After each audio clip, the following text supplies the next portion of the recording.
Welcome to Luca and Miguel. Enjoy the video. You start by verifying the movie file and getting a subtitle file that matches language and timing.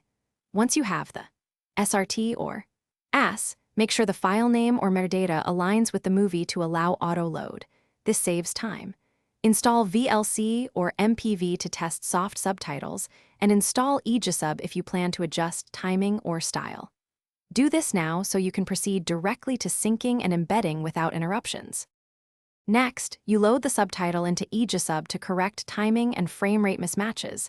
This is the crucial middle step.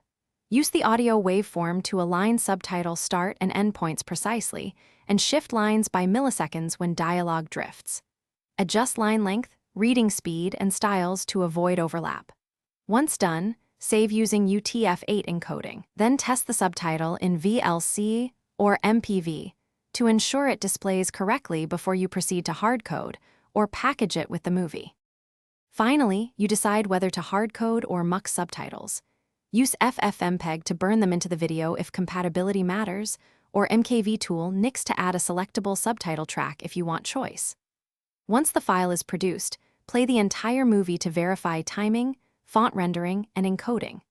If subtitles are out of sync or show garbage characters, recheck the movie FPS, convert the subtitle to UTF-8 without BOM, or revisit EJSub to retime lines. That single troubleshooting step fixes most. Thanks for watching and please subscribe. It's the best investment you'll ever make.